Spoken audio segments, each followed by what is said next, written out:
అందరికీ నమస్కారం. నా పేరు సిహెచ్ దీవెన. తెలుగు విభాగం, పింగిలి ప్రభుత్వ మహిళా కళాశాల అటానమస్, వడ్డేపల్లి, హన్మకొండ. మా బృంద సభ్యులు సుష్మిత, శ్రావణి, అర్చన, వర్షిత. మేము ఎంచుకున్న అంశం ఒగ్గు కథ, ఒక పరిచయం.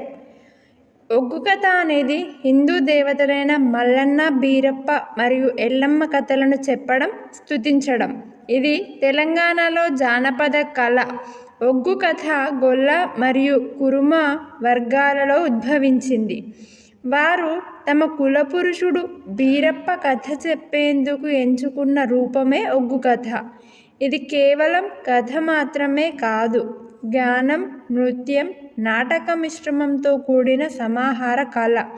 వీరు శివుడిని స్తుతిస్తూ పాటలు పాడటానికి తమను తాము అంకితం చేసుకుంటారు. నా తరువాత సుష్మిత కొనసాగిస్తుంది. ప్రాజెక్టు లక్ష్యం: ఒగ్గు కథ కళాకారులు ఒగ్గు కథను చెప్పే విధానం తెలుసుకోవడం, ఒగ్గు కథ యొక్క ప్రాధాన్యత, ప్రయోజనం తెలుసుకోవడం, ఒగ్గు కథ ద్వారా సంస్కృతి సంప్రదాయాలను తెలుసుకోవడం.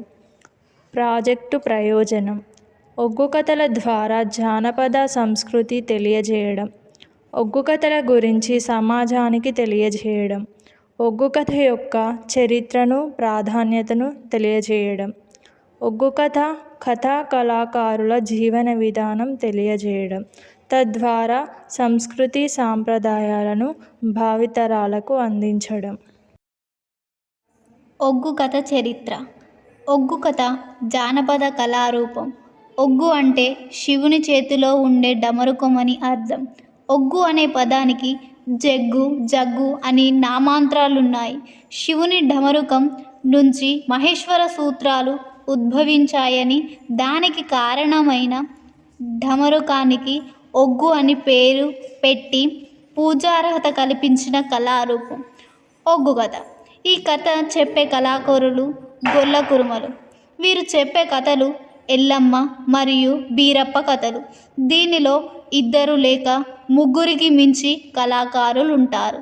డమరుకం, డోలు, తాళం, కంజర వాయిద్యాల సహాయంతో కళాకారులు ఒగ్గు కథను ప్రదర్శిస్తారు.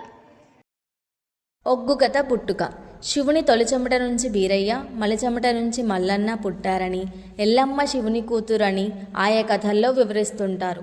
ఒగ్గు కథ నడక: కథని ఉపన్యాస ధోరణిలో, లేక నాటక రూపంలోనూ, లేక సంగీత రూపంలోనూ, లేదా పద్యాల రూపంలోనూ చెప్పడం ఆయా కళారూపాల స్వభావం. ఒగ్గు కథకి పేరు ఎలా వచ్చిందంటే, వీరభద్రుడు, మల్లికార్జునుడు వీరి చేతిలో ధమరుకం అనే వాయిద్యం ఉండేది.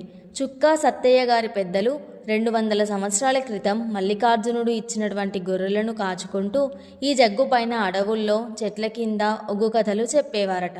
జగ్గులో చెప్పే ఒగ్గు కథ ఒగ్గు కథగా రూపాంతరం చెందింది. ఒగ్గు కళారూపం చూస్తుంటే ఒక నాటకం చూసిన అనుభూతి, ఒక నాట్యకళని వీక్షించినంత ఆనందం, ఒక ప్రవచనం విన్నంత సంతృప్తి, ఒక సంగీతం కచేరీలో దొరికేంత రసస్వాదన లభిస్తుంది. కథను బట్టి కళారూపం పేరు.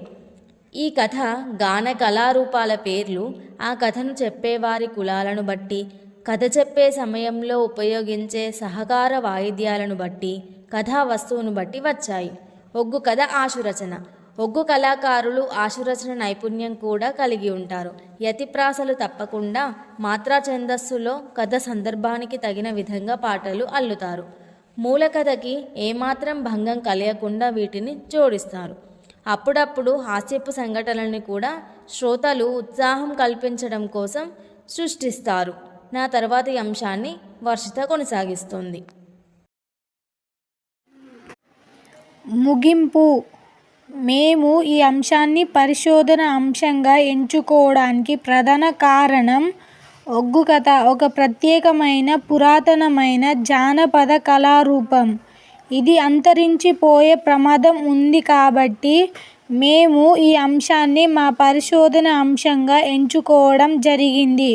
ఈ పరిశోధనలో ఎదురయ్యే సమస్యలను, ఇబ్బందులను అధిగమించడానికి మేము సిద్ధంగా ఉన్నాం. ధన్యవాదములు.